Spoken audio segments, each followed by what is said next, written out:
Selamat berjumpa lagi para siswa yang terkasih dalam pembelajaran Pendidikan Agama Katolik kelas 9. Walaupun anak-anak belajar di rumah, jangan lupa menerapkan protokol kesehatan 5M. Menjaga jarak, mencuci tangan dengan sabun pada air mengalir, memakai masker, menghindari kerumunan, dan mengurangi mobilitas serta interaksi. Hari ini kita mulai pembelajaran kita untuk bab terakhir di kelas 9, yaitu orang beriman membangun masa depan. Dalam pertemuan ini kita akan membahas sub yang pertama, yaitu cita-cita demi menggapai masa depan. Marilah kita mulai pembelajaran kita dengan doa. Dalam nama Bapa dan Putra dan Roh Kudus. Amin. Allah Bapa yang Maha Baik, kami bersyukur atas kesempatan belajar yang Engkau berikan. Dampingi kami selama belajar sebagai bekal untuk mempersiapkan diri meraih masa depan. Kuatkan kami dalam menghadapi berbagai tantangan yang dapat menghambat cita-cita kami. Kami percaya berkat bimbingan-Mu, kami tetap teguh menggapai impian dan cita-cita kami. Demi Kristus Tuhan dan Juru Selamat kami. Amin. Dalam nama Bapa dan Putra dan Roh Kudus. Amin. Para siswa terkasih, adapun yang menjadi tujuan pembelajaran kita hari ini adalah 1.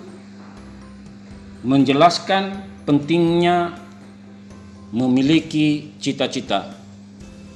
2. Menjelaskan usaha yang dapat dilakukan untuk menggapai cita-cita.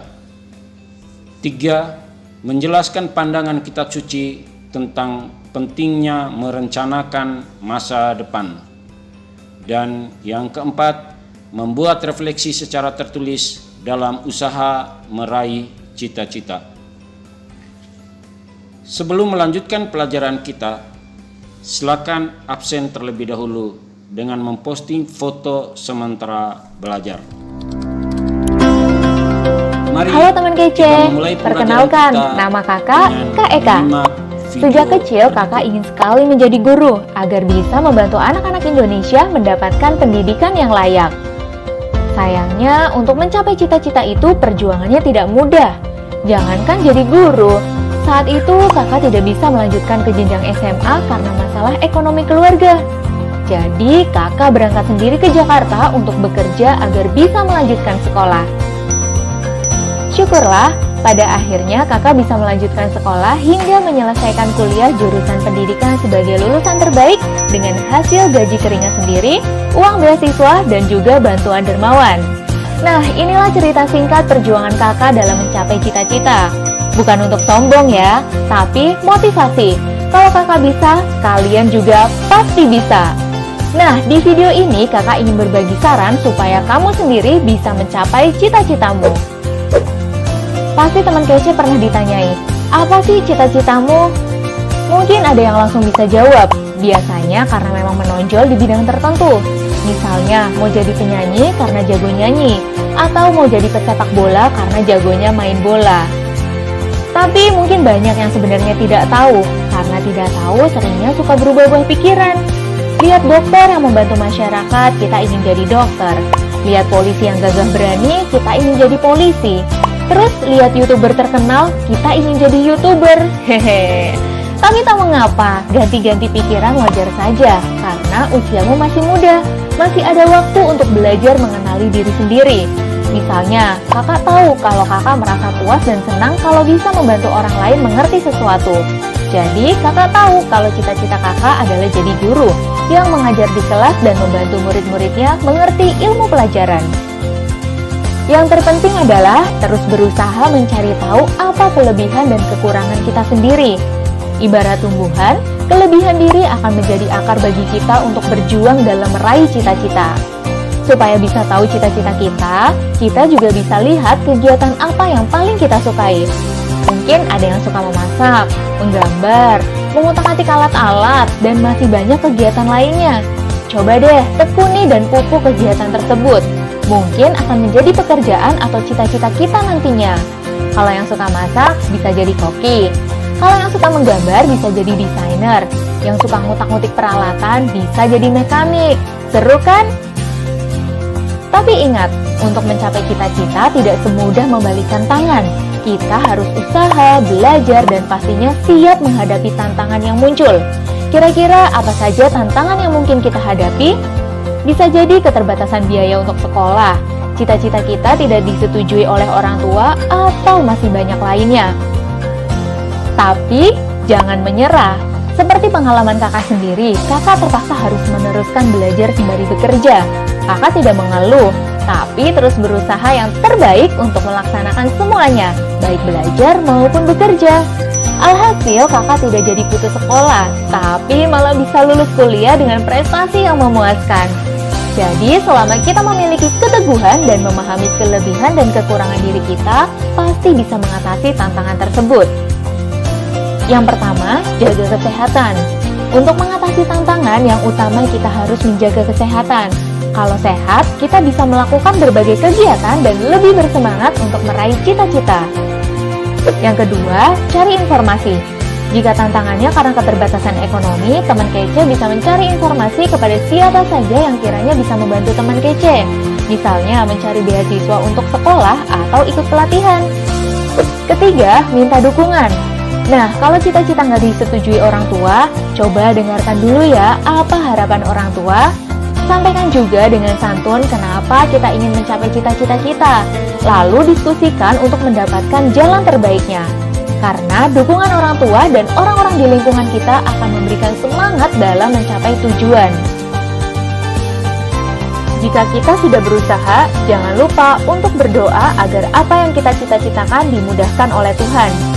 Ada kebahagiaan yang menakjubkan saat kita berhasil melewati semua tantangan dan mencapai cita-cita. Kalau teman kece sendiri, sudah terpikir belum cita-citanya apa? Yuk share di kolom komentar apa cita-citamu, dan kalau belum, apa sih yang kamu sukai? Selamat berjuang dan tetap rendah hati ya teman kece. Kejar cita, kejar ilmu, raih cita. Para siswa terkasih, setelah menyimak video di atas, marilah kita dalami materi kita dengan berusaha menjawab beberapa pertanyaan berikut. 1. Apa itu cita-cita? 2. Apa yang menjadi dasar bagi kita dalam menentukan cita-cita? 3. Apa saja usaha yang dapat dilakukan untuk mencapai cita-cita? 4. Tantangan apa saja yang dapat menghalangi kita dalam meraih cita-cita? Silakan menulis jawabanmu dalam buku tugas. Bagi yang belajar bersama teman, silakan didiskusikan. Para siswa terkasih, setelah menyimak video pembelajaran tentang Aku Punya Cita-Cita, marilah kita lihat pesan kitab suci. Silakan membuka kitab suci Anda. Kita buka bersama surat Santo Paulus kepada umat di Roma, bab 9 ayat 21. Surat Santo Paulus kepada umat di Filipi, bab 3 ayat 14. Dan surat Santo Paulus kepada umat di Kolose, bab 3 ayat 17. Silakan baca dengan tenang dan diulangi sampai 2 kali agar dapat memahami pesan yang mau disampaikan. Para siswa terkasih, setelah membaca teks kitab suci, mari kita dengarkan beberapa hal yang menjadi kesimpulan kita hari ini. Cita-cita adalah keinginan atau kehendak yang selalu ada dalam pikiran dan menjadikan seseorang berusaha untuk mewujudkannya. Tak seorang pun yang tidak memiliki keinginan atau kehendak. Setiap orang memiliki kebebasan untuk menentukan keinginan atau kehendaknya untuk dijadikan cita-citanya. Banyak hal yang mendukung terwujudnya cita-cita, antara lain: 1. Bakat yang menunjang. 2. Dukungan finansial. 3. Rencana yang matang. 4. Ketekunan. 5. Kedisiplinan. 6. Kerja keras. 7. Relasi dengan sesama. Dan terakhir, ketabahan dalam menghadapi tantangan dari kegagalan-kegagalan yang terjadi. Dalam surat kepada umat di Roma, Santo Paulus menyatakan bahwa kita berhak bebas untuk menentukan cita-cita kita masing-masing. Tentu saja, perwujudan cita-cita tersebut tidak merugikan orang lain atau bertentangan dengan kehendak Allah. Roma bab 9 ayat 21. Allah itu maha baik dan mencintai manusia.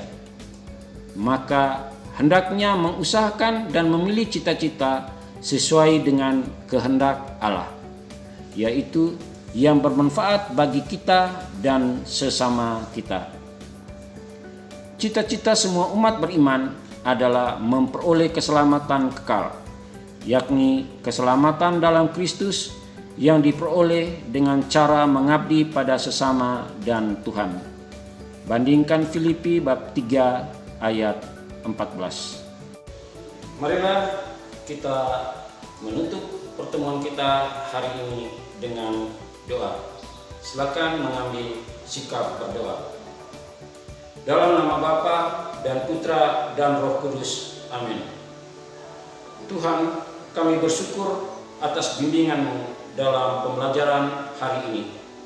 Sudilah kiranya Engkau berkenan dan memberkati usaha kami dalam usaha menggapai cita-cita dan impian kami. Demi Kristus Tuhan dan pengantara kami. Amin.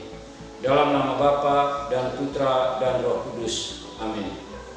Sampai jumpa pada pembelajaran berikutnya.